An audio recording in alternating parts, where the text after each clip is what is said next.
This program is brought to you by Emory University. Jananam sukadham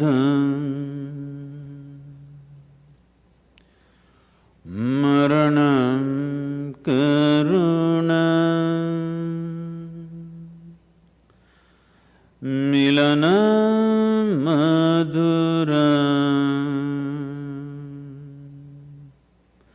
smaranam karunam kalavashadhiha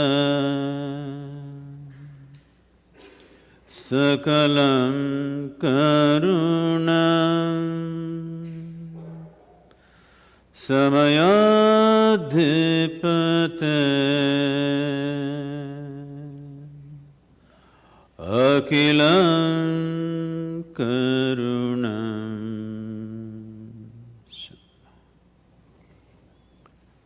Good evening, everyone. Me being Indian, I call this an evening. I see you still refer to this as afternoon. So, Paul was mentioning about Indian studies. Even for academic purposes, I would say you cannot study what you are referring to as India. I'm not talking about India as a nation, but India as an ethos, what it represents. It's not something that you could study. At the least, you have to soak it in. At the best, you have to dissolve into it. There is no other way to know it. Because it does not represent any particular ideology, it does not represent any particular belief system, it is not a scripture, it is not a particular god.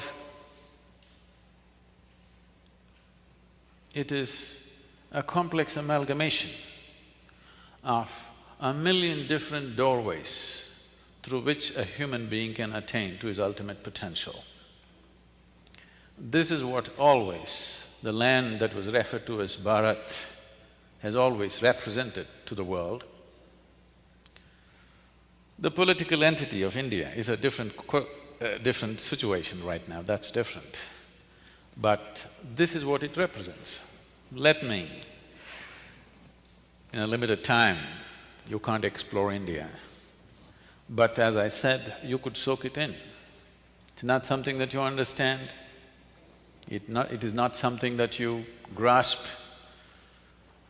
It is just that you have to soak it in, like you breathe. It is not because you understand that you have to take in oxygen and leave out carbon dioxide, your breath is happening.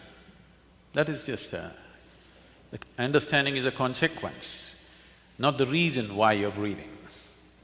Similarly, this is just like that, because as inhaling oxygen and letting out what we don't want is a certain level of life process.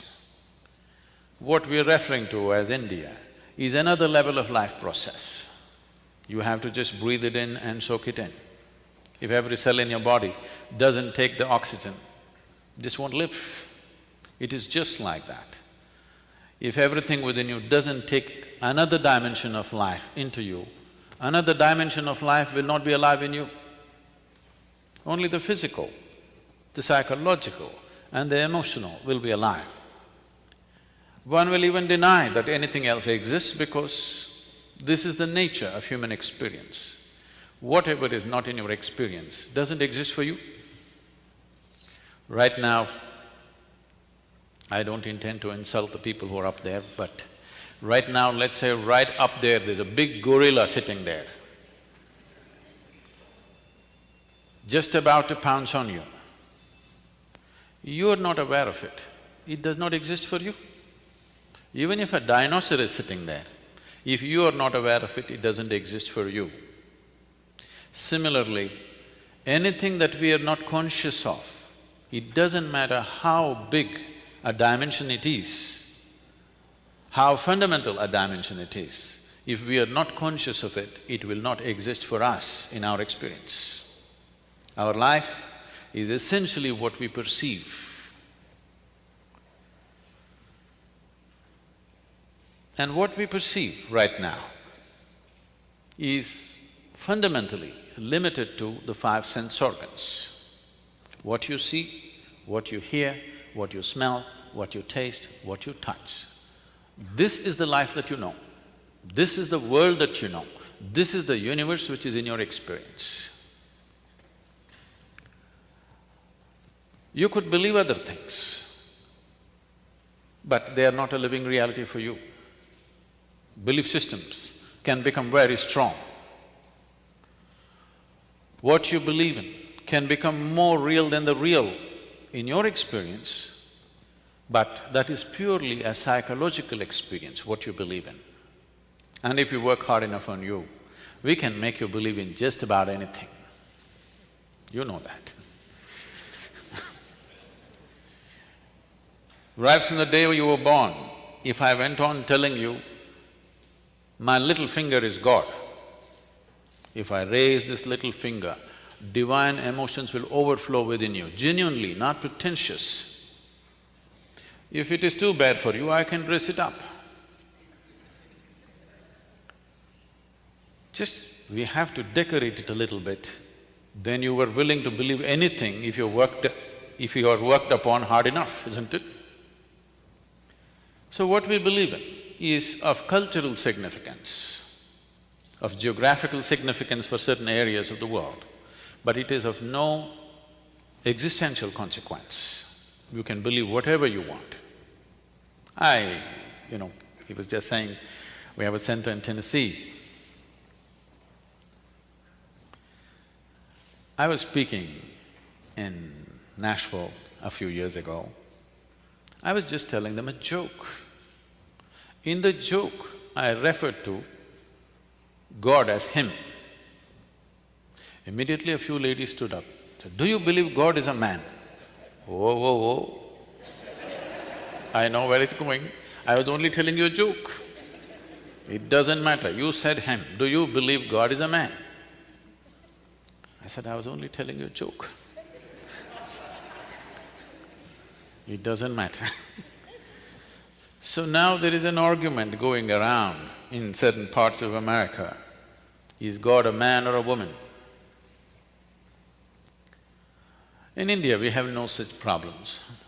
We have a man god, we have a woman god, we have a cow god, we have an elephant god, we have a monkey, we have a snake, we have flying ones, crawling ones, creeping ones, every kind. Because it's a very wise culture, we foresaw all the future problems that may arise. Who knows?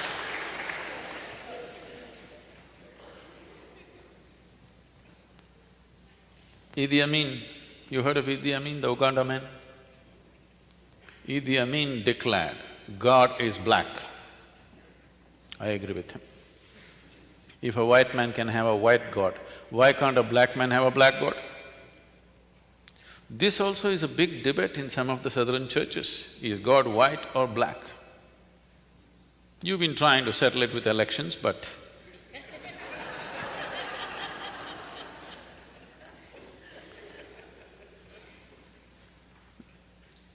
you people do not know whether God is white or black. In India, we know God is brown. Because, God never visited other parts of the world, He only sent His son or messengers. In India, God Himself landed 9 times, you know this? Do you know? 9 avatars. He landed in India Himself 9 times. Always Indians are very proud of this. To other parts, He sent His son, messenger, whatever. But to India, He Himself came. I keep reminding them, that is because He wanted to do the job hands-on with the Indians. He wouldn't trust His son or messenger. And He came 9 times and failed. Indians are not easy people.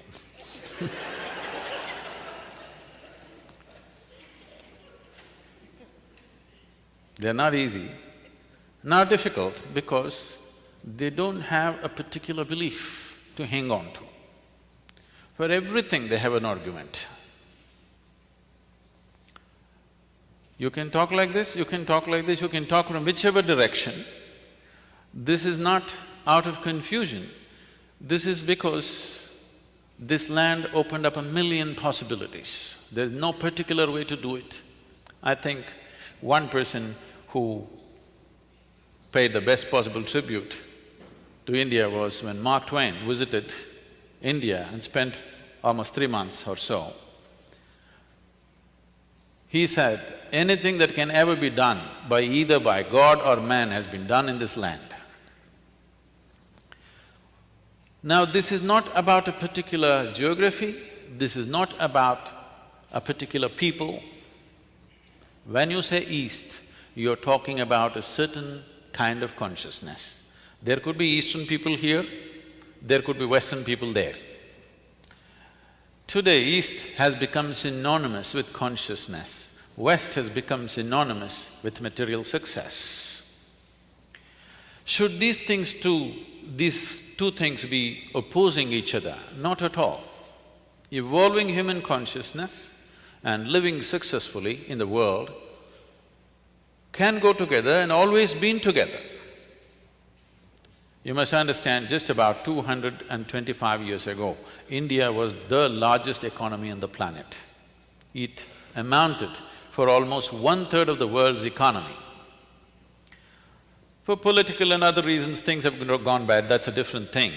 But I'm saying consciousness and living well on the outside need not clash with each other. It has nothing to do with each other. How you're outside and how you're within yourself are not connected. So how you're outside, I will leave it to you.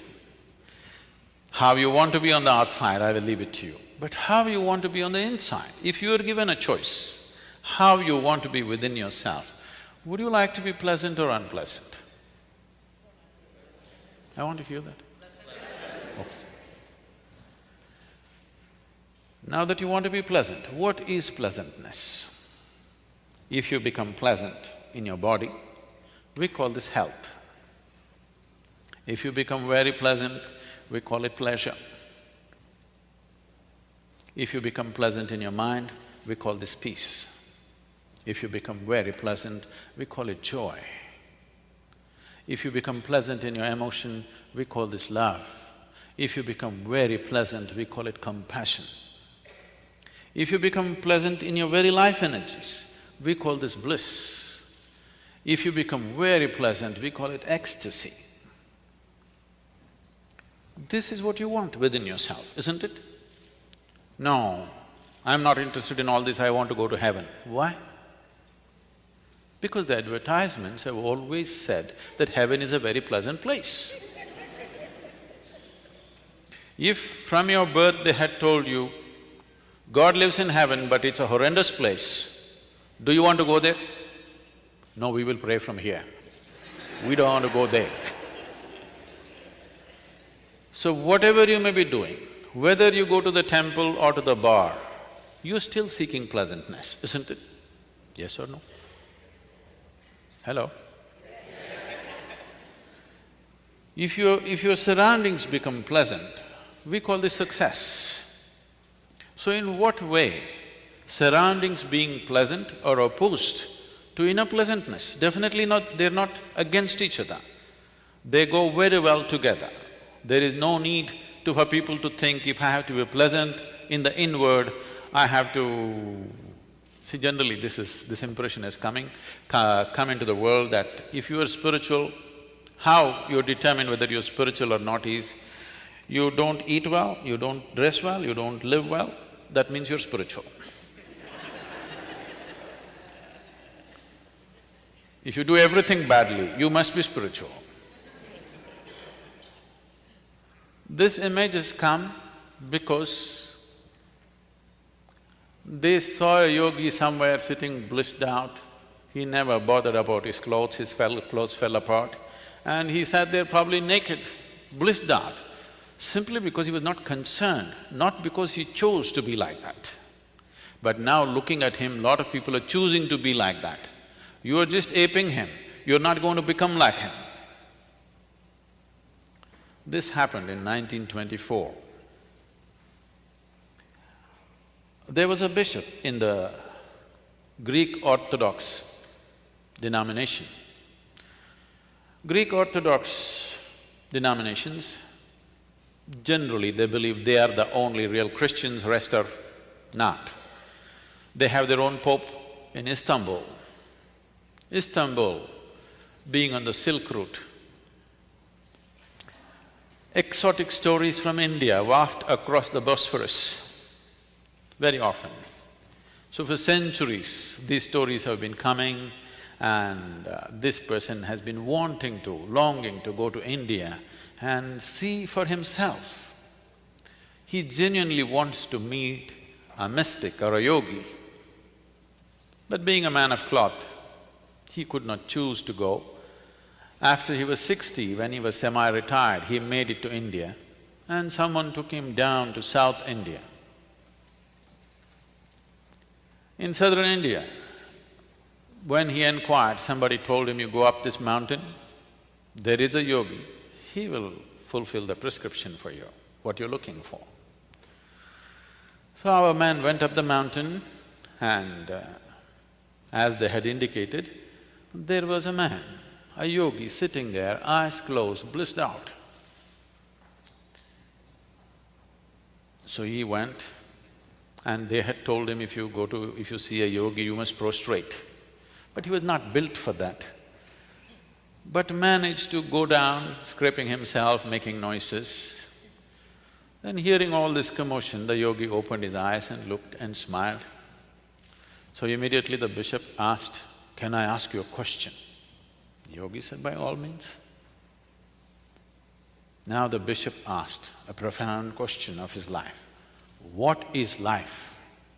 This is after 60. You should have asked this question at 8 or at least at 16. What is life? After 60, not bad you're asking sometime in your life. The yogi smiled, went into raptures and said, life is like the fragrance of jasmine upon the gentle spring breeze. The bishop looked at him and said, what? Life? Fragrance of jasmine upon the gentle spring breeze? Our teacher told us, life is like a thorn. Once it gets into you, if you sit down it hurts, if you stand up it hurts, if you lie down it hurts. You're saying it is fragrance of jasmine upon gentle spring breeze? The yogi looked at him and said, well, that's his life. Essentially, the experience of life is caused from within. Pain and pleasure happens from within you. Joy and misery happens from within you. Agony and ecstasy happens from within you. Even light and darkness happens from within you. What is light for you is darkness for some other creature, isn't it? What is darkness for them is light for you. It is the way you're responding to the whole thing that it happens to you. So if everything is caused from within you, you're not convinced about this. Okay, do you see me? Yes. It's a question. Do you see me? Yes. Yes. Use your hands and point out, where am I? Ah, you got it wrong. You know, I'm a mystic from South India. Now this light is falling upon me, reflecting, going through your lenses, inverted image in the retina. Do you know the whole story? So where do you see me right now? Within yourself. Where do you hear me right now? Within yourself. Where have you seen the whole world? Within yourself. Have you experienced anything outside of yourself? Have you? Nothing has ever happened to you outside of yourself. The whole universe has happened only within yourself. The way it happens within you is the way you know it. You don't know it the way it is. You only know it the way it happens within you. It is all caused from within. At least what is happening from within you must happen the way you want it, isn't it? What is happening around you, there are too many people involved. What's happening within you, 100% must happen the way you want it. Your joy and misery, if there is a choice, what's the choice? Your agony and ecstasy, if there is a choice, what is the choice? Pleasantness is the choice, isn't it? So why is it so much unpleasantness is happening in human experience? Because we never took charge of the inner dimension. We believe by fixing the outside, everything is going to be okay. In the last 100, 150 years, with the advent of science and modern technology, we have fixed too many things on the outside. If you fix any more, there won't be a planet left. Yes? Definitely this has brought much convenience and comfort to our lives. In every way, we are the most comfortable generation ever. You agree with me? I know you have series of complaints about how things are not okay, but we are the most comfortable generation ever before on this planet, isn't it so? But we cannot say we are the most joyful generation on the planet, we are the most loving generation on the planet, we are the most blissed out generation on the planet, definitely not. We are complaining like crazy about everything, like never before. This is because we fixed the outside. Comfort and convenience has happened, well-being has not happened. If your interiority was handled by you consciously, you would definitely keep this in a blissful state. So is bliss the goal of life? No. Bliss is a necessary condition for life to flower to its full potential, otherwise it will remain constrained. See, if I happen to meet you when you're very happy, I'm sure you're a wonderful person. Yes or no? But if I happen to meet you when you're frustrated, angry, miserable, you could be a nasty person, isn't it? Yes or no? Is this a fact for everybody? You know, about 20% of our time, resource and energies are spent in the prisons in India, and we also attempted something here in the United States. Now, our programs are mandatory in all the South Indian prisons. People keep telling me, Sadhguru, why are you spending so much time with these criminals? We don't even get to see you, but you're spending time in the prison. I don't see any criminals. What I see is, everybody is in pursuit of their happiness. The man whom you call as a criminal is pursuing his happiness far more vigorously than you. Yes. In pursuit of your happiness, you're willing to stand in a line and get what you want. His longing for his happiness is so high and vigorous, he jumps the line. That's all he's doing, isn't it? Yes or no? The only thing that he is doing is he's jumping the line. What you are willing to wait in the line and get at the end of the month, he wants to grab it in 2 minutes. That makes him a criminal, isn't it? But if you take this further back, if you're in pursuit of happiness, I'm sorry, this is in the constitution. If you're in pursuit of happiness, you're already a criminal because the moment you're in pursuit of happiness, suppose you're pursuing your happiness this way and I'm pursuing my happiness this way, if both of us meet, out of civility, out of etiquette, you will tell me, please, I will not budge. Then you would like to gently push me and go. I will not budge. You would like to shove me and go. I will not budge. Then of course, you would like to shoot me and go. Yes, if something or somebody is really blocking your pursuit of happiness, you want them to disappear somehow, isn't it? Either with a gun or a magic wand, you want them to go, yes or no? Yes or no? Divorce or death, you want them to go, isn't it? If somebody is really blocking up your pursuit of happiness, do you want that person to vanish or no? Yes. Now, the essence of pursuing human consciousness is, first thing is to shift your life from being in pursuit of happiness to an expression of joyfulness. How can I be joyful? Have you met my mother-in-law? Did you see my neighbor? Did you meet my boss? I've seen all those people. Too many of them around me all the time. They're all there. But the way you're experiencing your life right now is 100% caused by you. They can only create outside situations, but your inner situation is 100% yours, isn't it? Right now you're sitting here.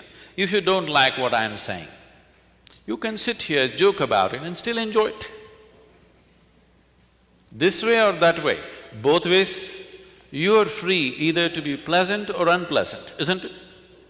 Yes or no? That is true in every situation. It doesn't matter where, whether you're up on the peak or down in the dumps, still what's happening within you is 100% yours. If you take charge of this, then you keep yourself blissful. Now your life becomes an expression of this blissfulness. There is substantial medical and scientific evidence that when you are feeling very pleasant, when you're joyful and blissful, your body and your mind function at its best. Success in the world is essentially determined by how well you can harness this physical body and the prowess of the mind. How successful you are in any sphere of life is essentially determined by this. Most of the time, you don't need an enemy. Self-help is doing great. A lot of people have read self-help books, how to screw up my life. Yes, they can write, they don't need anybody's help. The book also they can write, because they're experts. I want you to just look back and see. How many of you have at least had one 24-hour segment in your life? One single day, where full 24 hours, every moment of it went blissfully, not a moment of anxiety, agitation, irritation, anger, frustration, nothing, simply blissfully 24 hours. Very few people on the whole planet can raise their hands to this. You need to understand this. If one day did not happen the way you wanted, understandable. If not even one day happened the way you wanted, something fundamentally wrong, it's time to look at it, isn't it? Yes?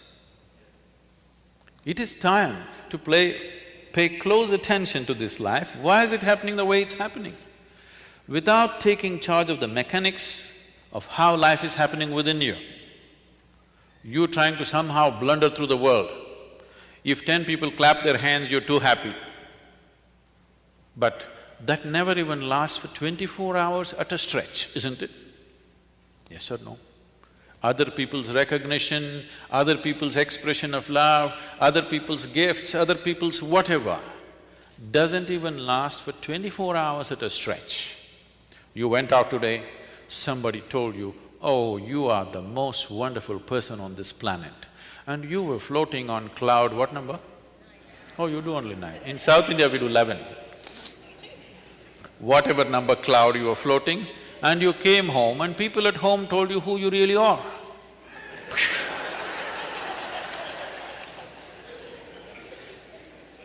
It just crashes, isn't it? Highest levels of happiness, have you seen how it crashes just like that? Because what is happening within you, you're trying to cause it with external stimuli all the time. It is time you take charge of this. What you want to do in your life is up to you. This much every human being deserves, that at least your experience of life upon this planet is pleasant. Whether you climb Mount Everest or not, whether you're going to become the richest man in the world or not, at least this much every human being deserves, that your experience of life is pleasant and wonderful, no matter what the hell is happening around you. Yes or no? And this is doable because here there is only one ingredient, that's you.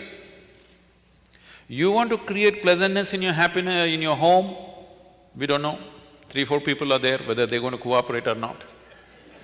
If you want to create pleasantness in your city, there are too many people, we don't know whether they'll cooperate or not. If you want to create pleasantness in the world, you know, nobody in this world happens 100% the way you want them. Did your parents happen 100% the way you want them? Did they? The children can say, it's okay. Did your friends happen 100% the way you want them? Did your spouse or partners happen 100% the way you want them? Not even your dog, these days they do their own things. Nobody happens 100% the way you want them, but that is not the problem. The problem is this one is not happening the way you want him to be. That is the problem, isn't it? If this one happened 100% the way you want him, life around you, whichever way it happens, it's either a breeze or an adventure. Yes? It is either a gentle, the fragrance of the jasmine on a gentle breeze, or it's an adventure. There is no unpleasantness. Unpleasantness is happening from within you, never from outside of you. No, you don't know how unpleasant my boss is. No, he only causes, at the most, if he's causing unpleasantness around you. He cannot cause unpleasantness within you, isn't it? This is your work. This is completely your work, isn't it? Why would anybody cause unpleasantness to himself? Simply because we have chosen to live unconsciously, just as a compulsive reaction to everything that's happening around us. For solutions, we are looking into books, we are looking into all kinds of things. We are always looking elsewhere, never inward. This happened. We are from Tennessee. In Tennessee, every family with some kind of tradition has their own leather-bound, large-sized Bible of their own. They're very proud of this. It's so large, you can barely open it, at least children cannot. One day a boy, 12 years of age, who was studying in a boarding school elsewhere, came home and he found this huge book sitting there and he opened it. A few pages he opened, a leaf which had been there in the book for a long time, it was dry, it flew out and fell down. Then he called out loudly, "Mama, come and see what I found." She said, "What is it that you have found?" "Mama, come and see, please come and see what I have found." She said, "Come, tell me, what have you found?" He said, "I think I found Adam's underwear."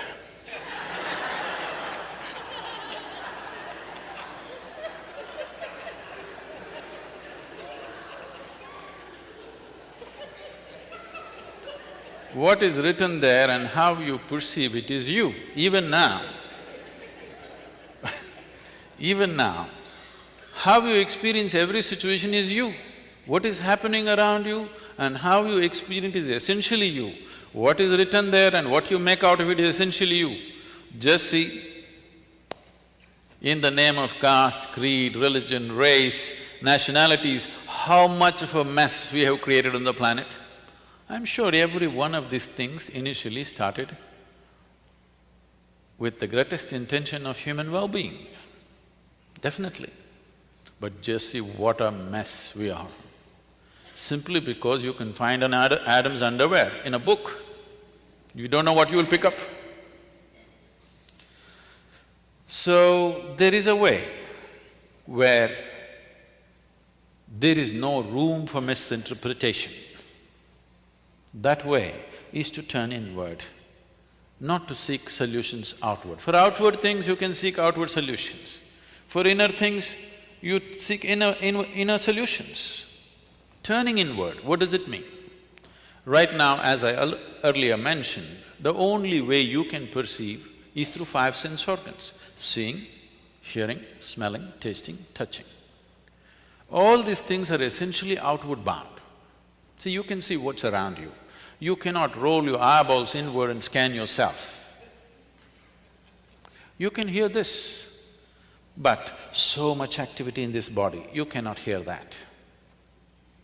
If an ant crawls upon this hand, you can feel it. So much blood flowing, you cannot feel it. In the very nature of things, sense organs are outward bound, but everything that you experience is happening from within. This is the fundamental human predicament. Only if you turn inward, then you are into what you are referring to as India studies. Otherwise, India is a glorious chaos. Lot of Indians miss it. Too much order in America. Once in a way they have to go out and get lost and have a diarrhea at least. Yes or no? If not enlightenment, at least a diarrhea. You must eat the street food and something must happen. No, it need not be like that. It is just that it's very organic. It is always depending upon touching the inner genius within every human being. It is not depending upon the organization of the outside, which can be very chaotic. For a person who's been born and brought up in Western societies, India could be bewildering and scary. But you will see, Indian people are so much at home with the chaos because it's so organic. Everything is happening because of the human being. If one human being stops being human for a moment, everything collapses. So you can't afford to be mechanical about your life. You have to be conscious, otherwise you cannot manage even simple things in home. Initially, this was created consciously. Over a period of time, other things have happened, unfortunately. Now, this whole process of looking inward, what does it mean?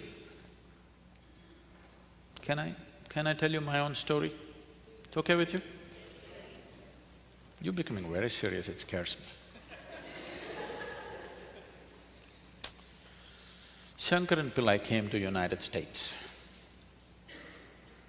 He had an international driving license. So he decided to take his car, his son-in-law's car, out for a spin. He's a good driver. If you have driven in India, you better be a good driver, otherwise you're a dead driver. So, very confidently he was driving. Then his wife called up on the phone and said, "Are you on I-75?" He said, "Yeah." "Just watch out, the traffic news is saying there is a man driving at full speed in the opposite direction." He said, "What the hell, one man, hundreds of people are driving in the opposite direction."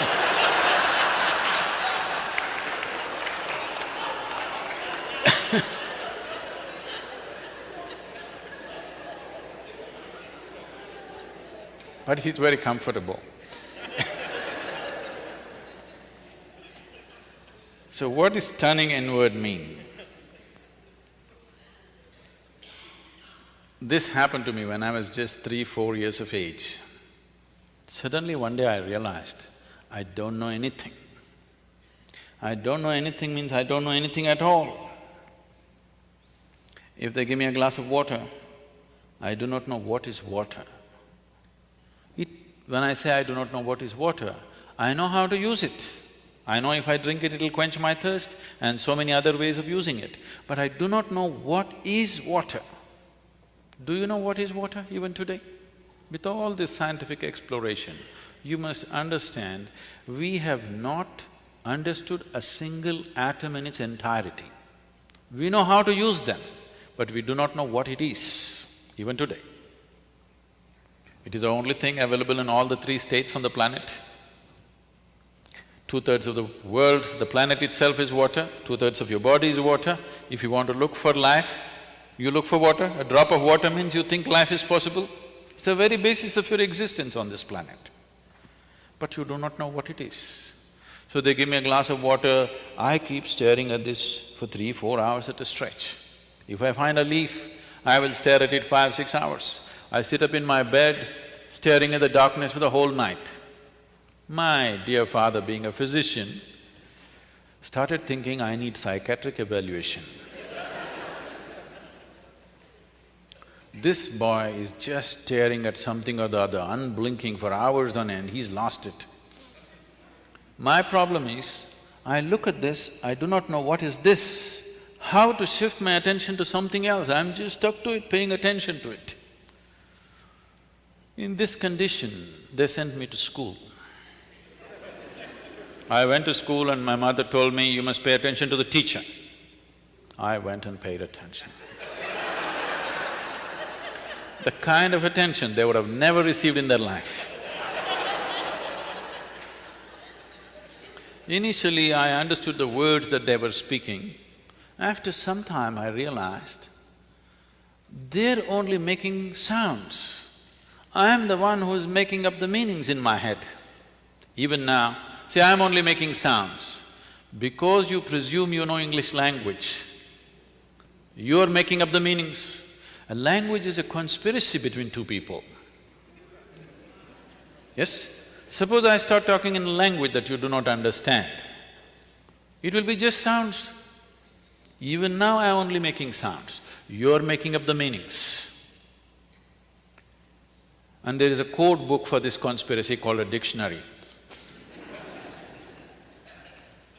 So I realized I'm making up all the meanings in my head and I stopped making up the meanings. Just the sounds. These teachers come and keep on making sounds. The problem with most people is, the moment they cannot understand, they will not pay any attention. Please especially things that you do not understand, you must pay attention, isn't it? Yes or no? What you do not understand definitely needs your attention. But generally the thing is, the moment you cannot understand, you don't pay attention. Turn on the Chinese channel, just listen carefully, with full attention. You will see things will happen to you. So I just paid attention, not attaching any meanings to the sounds they were making. After some time, it became so amusing, these people going on making noises. A big smile spread on my face. They were not amused at all. I was very consistent with my education. Every monthly test, consistently I got 6 zeros. Because I gave it empty. Because I was made like this, I come home in the evening study hours or 2 hours in the evening, you must study in the house. If I open the book, I stay like this, without reading a single word for the next 2 hours, I will be just like this. All I need is just a dot on the paper, just a tiny speck on the paper. If I put my attention to it, the damn speck will take me somewhere. I won't read a single word, nor will I look around, nor will I do anything, simply. After 2 hours, I'll be in the same speck, unmoving from that. So my attention is like this, I'm paying attention to the teachers. So, I clearly remember this. When every month they give this report card, I don't know if you still have it. You still have that method of report cards? When the report card comes, some children will be strutting around, they are first, second, whatever. Some will be crying, they're terrified to go home because they got something. In my whole school days, all those 12 years, I never opened my report card. The teachers gave it to me, I took it and gave it to my dad. I thought this is a transaction between the two of them. I never wanted to, peep into that.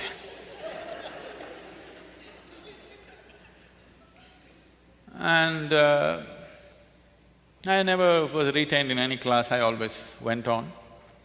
About 4 years ago, this school where I studied over 4 decades ago, they came to invite me for their 125th anniversary of the school. They were inviting all the prominent alumni. They came to invite me. I said, see, please, why me? I was not just a not good student, I was not even a student. Don't take me back to the school. They said, no, our school has produced federal ministers, our school has produced film stars, our school has produced cricketing stars. You are the only mystic, you have to come.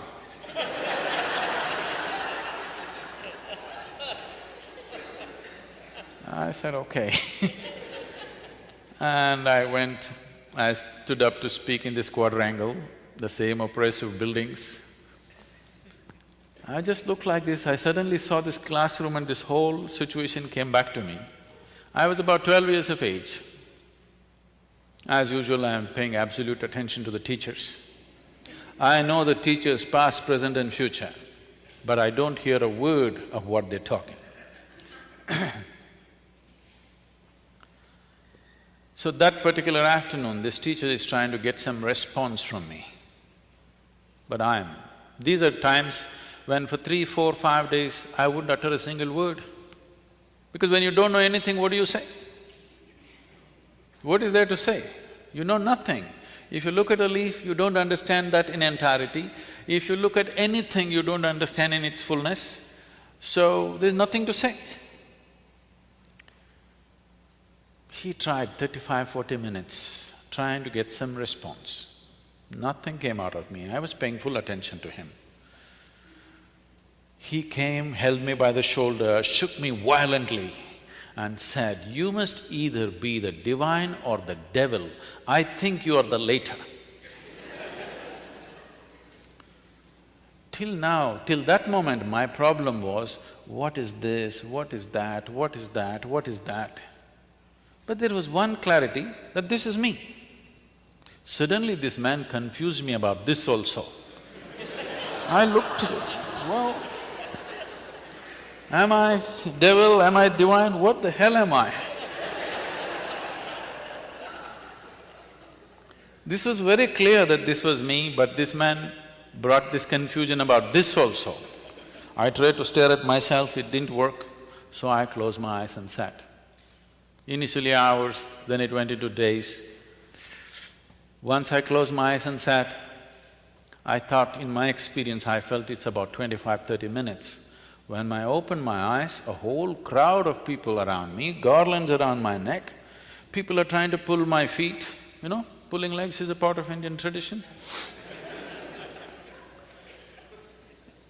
And somebody wants to know about his business, somebody wants to know when his daughters will get married. I said, how the hell did these people manifest here? Where did they come from? Big crowd. They said, you've been sitting here for 13 days. In my experience, I just sat there for 25, 30 minutes. I closed my eyes and I opened my eyes, a big crowd.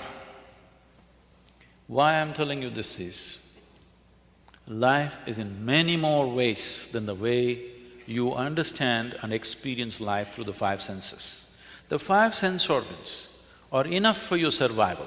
If you want to just survive, these 5 things are fine. But if you want to know life, these 5 sense organs are not good enough because this gives you only a comparative perspective of everything.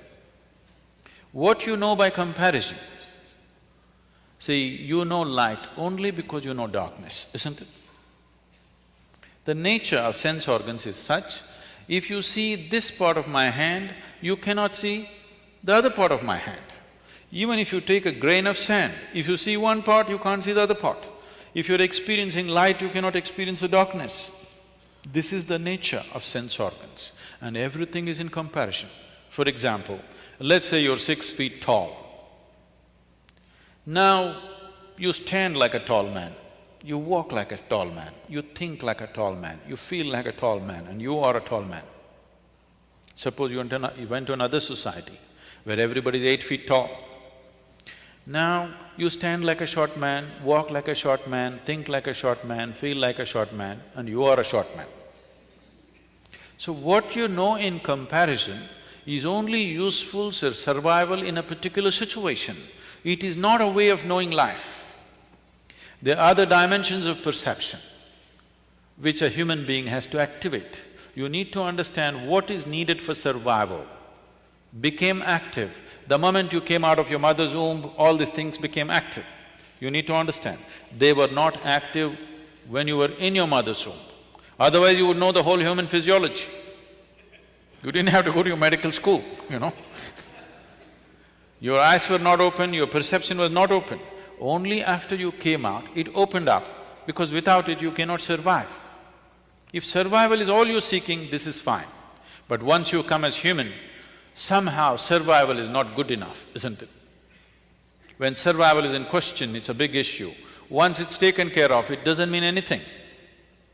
Isn't it so? There is something within you, always longing for something more.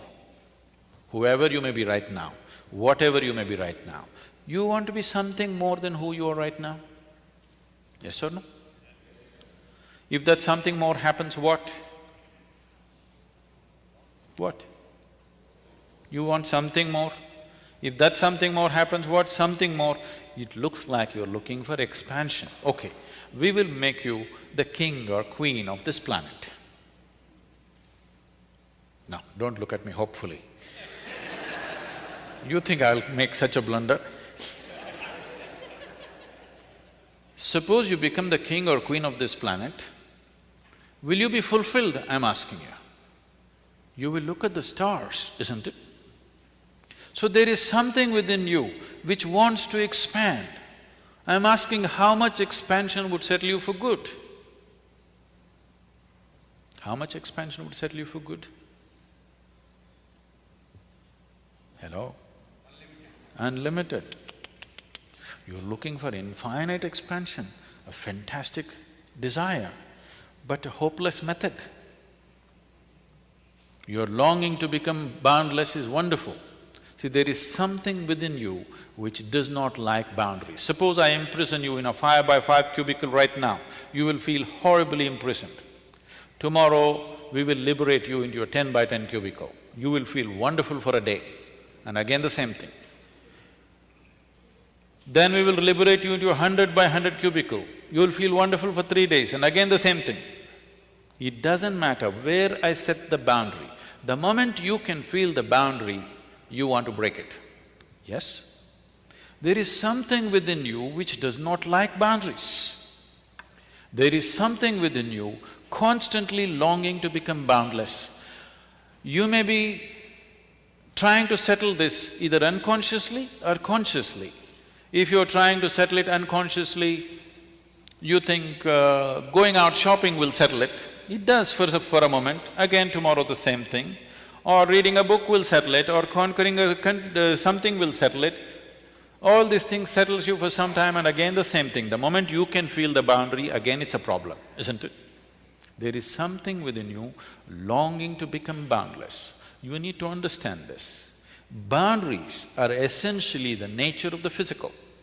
The physical exists in this universe, the physical exists in creation only because of defined boundaries. I can call this a physical body only because there is a defined boundary. If I take away the boundaries of this body, could you call this physical? If it is all over the place, would it be physical? Only because it stays within a defined boundary, it's physical. So boundary is the nature of physical existence. There is something within you longing to go beyond all boundaries. So if you touch a dimension within you which is not physical in nature, only then this will settle. Is there such a thing? Well, let's understand this. When you were born, your body was only this much, now it's become this much. How did it happen? What? How did it happen? The food that you've eaten, isn't it? The food that you've eaten. So what you call as my body is a heap of food, actually, or it's a piece of this planet. Physical is something that you gathered over a period of time, yes? Physical is an accumulation. What you accumulate, at the most, you can claim it is mine. It cannot be you, isn't it? It can be yours, it can never ever be you. It can be mine, it can never ever be me, isn't it? What you gather can belong to you, cannot become you. But right now, you are so identified with things that you have gathered, not only in the body, in the mind. Your mind is a heap of impressions that you have gathered. Your mind is a gathering, your body is a gathering. Both are accumulations. Between these two things, where are you? A dimension beyond the physical, which is the basis of all this. If you eat a piece of bread, it transforms it into such a fantastic machine that we call as human mechanism. This human body is the most sophisticated technology on the planet. Do you agree with me? Yes. The iPhone users, I'm asking you. Because I see you so deeply engrossed in it, you seem to think it's more than the eye.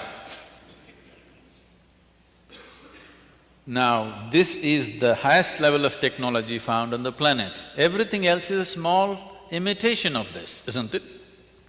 And with what are you manufacturing this? With a piece of bread, with a carrot, with an apple, with whatever you eat. Just about anything that you eat, even if you eat the so-called junk food, even that is becoming wonderful technology. So there is an intelligence here, there is a competence here, which is capable of transforming a piece of bread into such a highly sophisticated machine. If only if you had access to this intelligence consciously, you would live your life magically, not miserably for sure.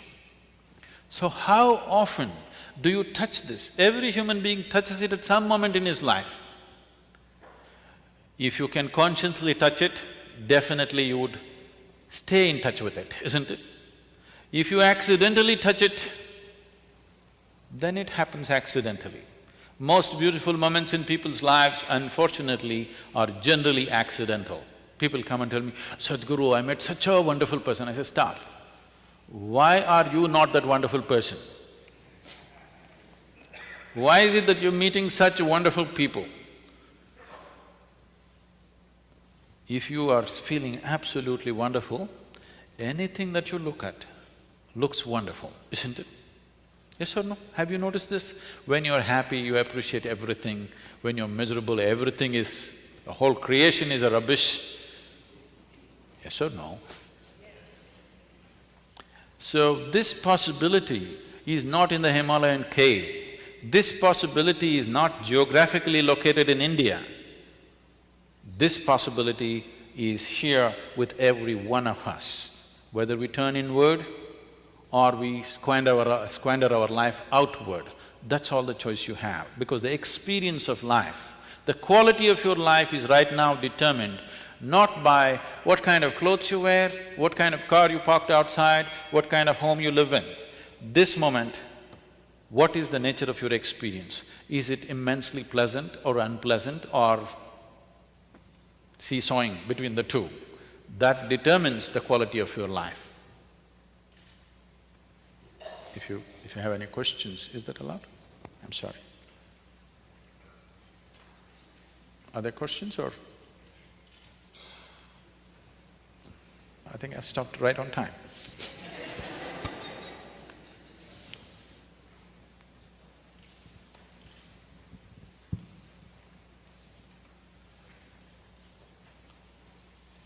Please.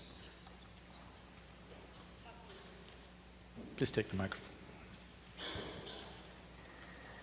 Sadhguru, thank you for being here again in Atlanta. It's a pleasure. Back then, just by accident, I ran into one of your inner engineering programs when it was on a small scale. And it really touched me in a way that it transformed my life and made this trip from far away from Argentina worthwhile. And I would love for everybody to have that experience, even if it's a single moment. My question to you is, it's so wonderful everything that comes from you, and yet, how not to miss the immensity of what is being offered. Thank you.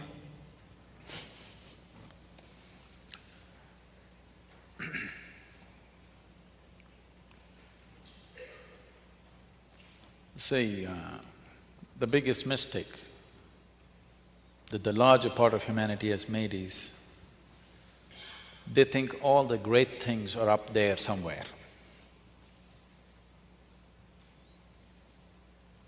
When actually, you're not even capable of knowing which is up and down. You know the planet is round? Yes? You're sitting on a round planet, not even on the North Pole. You're Argentina. Being in the southern hemisphere, you should have fallen off long time ago. At least we got a foothold up here. And the damn thing is spinning on top of it. So, if you look up, you're invariably looking up in the wrong direction. Yes or no? Are you capable of knowing in this cosmos which is up and which is down? Is it somewhere marked this side up? Are you capable of knowing? I'm asking you. You are incapable of knowing what is up and down. No such thing exists. For convenience, we will make this up, we'll make this down, for understanding between you and me. But in reality, you really do not know which is up and down, which is forward and backward, which is east and which is west. We've made up all these things. Yes or no? Only for communication and understanding between us. It is not a reality. So, great things are not up there. If you want to do fantastic things to yourself, you don't have to do some feat, simple things. You just have to learn how to sit, first of all. Sitting is not a simple thing. You have to learn how to breathe, how to hold this body, because as I said, this is the most sophisticated machine on the planet. Every little thing that you do, it does its own things. We can do a little… Shall we do a little experiment with you? After all, it's a university, we can experiment with you. Just do one thing. Take these two hands, keep all the 5 fingers together, place it facing down upon your lap, upon your thigh. All the 5 fingers should be together, all 5. Don't do it yet, just watch me. You will do this with eyes closed, just breathing slightly deeper than normal. Just as your normal breath, slightly deeper, slightly exaggerated so that you will notice it. And as you're doing it, I will say switch. When I say switch, without breaking the rhythm of your breathing, just turn this over this way. Continue to breathe. When I say switch again, get back here. In these two positions of the hand, something about your breath will change. You must notice how the air fills up into your lung, or where is the maximum expansion and contraction. Just notice this. Something about your breath will change and you must tell me what changed, okay? For you to notice this, for you to be able to notice this, one thing is your spine should be erect. That's not possible if you've been trained to sit on the American cushions. You can only sit like this. I like this chair. I think the chapel is making sure everybody's awake here. And your spine should be erect, your eyes should be closed, your mind should be focused on the breath. If you do these 3 things, you will distinctly notice this. All 5 fingers together, close your eyes, breathe slightly deeper than normal and notice where the maximum expansion and contraction is.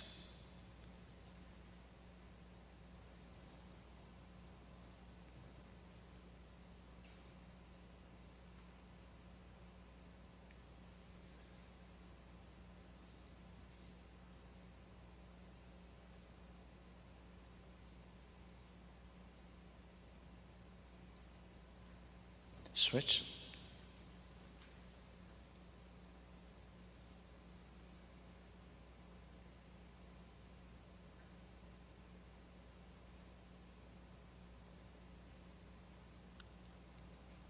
Switch again.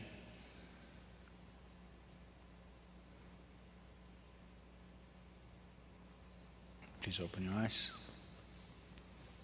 There's some difference between the two. Can somebody tell me when it's this way, where is it? This way? Just the reverse is happening. When you hold it this way, the maximum expansion and contraction is happening in the lower lobe of the lung. So you will notice it in the diaphragm region. If you turn it around, it moves into the middle lobe of the lung, so you will notice higher up in the chest. Just do one breath and see it is noticeable.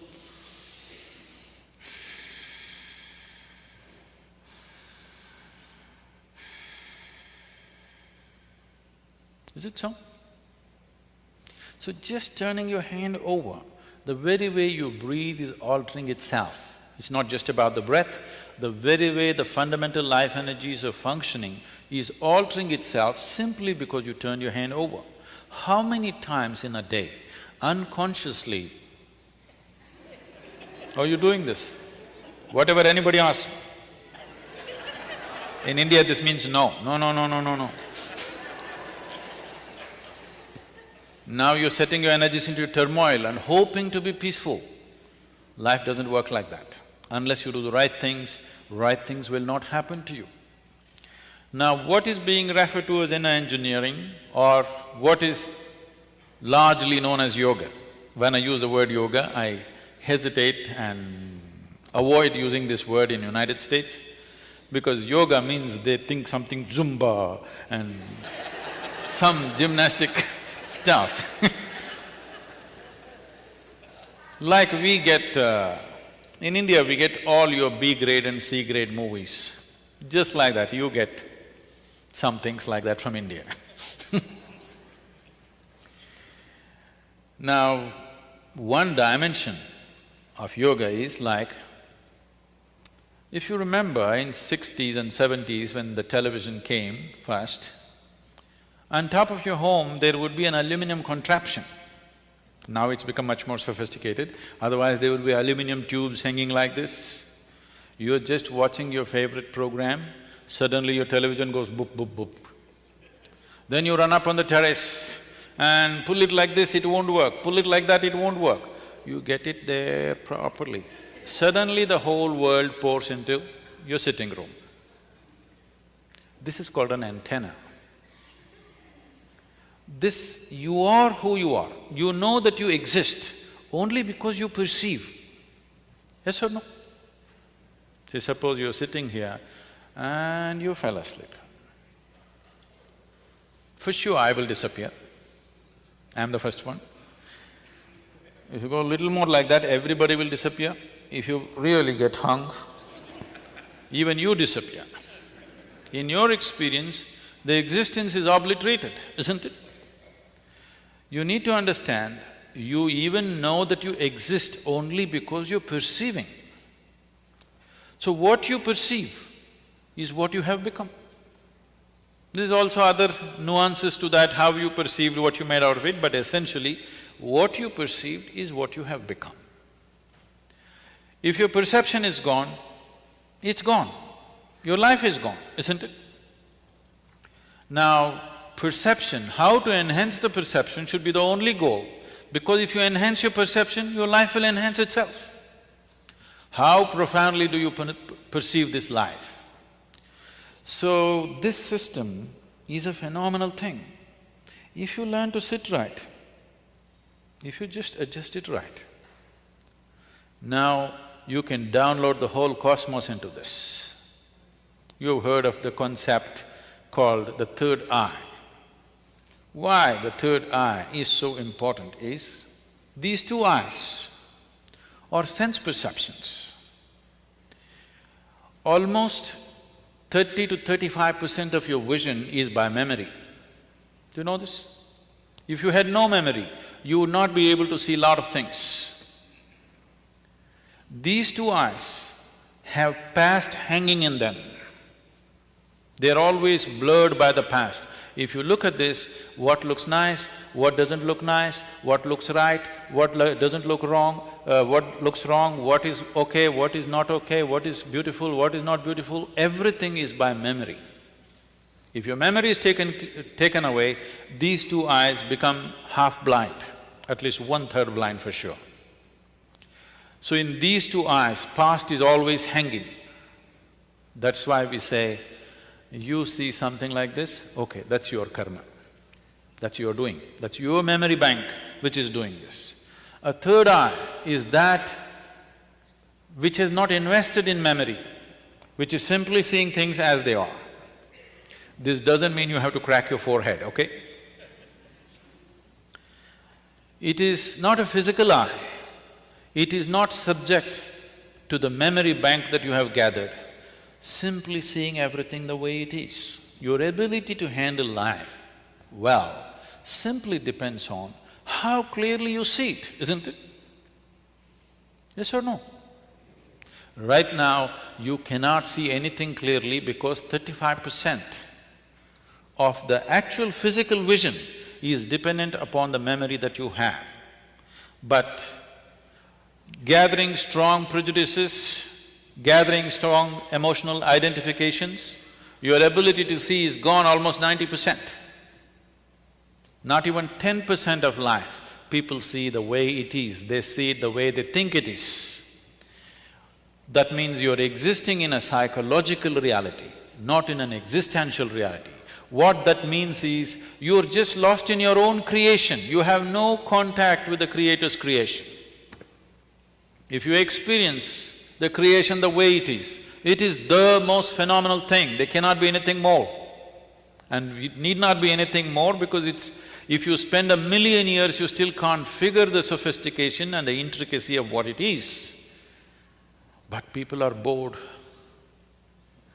When you can't figure an atom in a lifetime, or 10 lifetimes, you can't figure one atom, people are bored because they're lost in their own petty creation.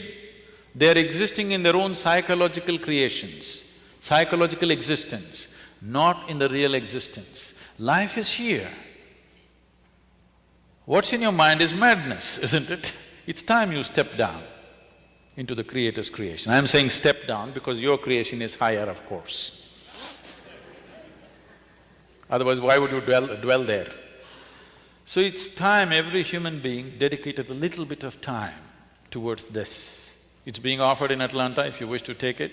Otherwise, in your own home, if you want to do, there are tools being given out because of the generosity of a few people, that these things are available, or it's available online to start with.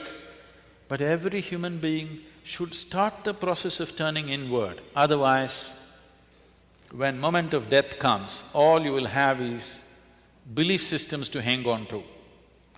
And everything that you believe, everything that you think matters to you right now will not matter to you if the next moment is death. And I'm sorry to remind you, but anyway you will die. It's not my wish. I'll bless you with a long life, but anyway you will die. Is it okay? You need to understand, this is the fundamental of turning inward, that you realize that you're mortal. You realize that you have come with an expiry date. You realize you're racing towards it. If you remind yourself of this, how can you not look at life more profoundly? How can you? Only because you think you're here forever, you can forget about it. It doesn't matter what you think. You think you come to the talk, you think you're going to go home, you think you're going to this place or that place. But as far as your body is concerned, it is walking straight to the grave. Yes or no? You think so many things, this is all your nonsense. But the reality is your body is walking straight to the grave, not missing a step. Yes or no? We'll bless you with a long life. But if you understand and if you're constantly conscious that I'm mortal, there is no way you cannot look at deeper dimensions of life. You naturally will. Thank you very much for being here. The preceding program is copyrighted by Emory University.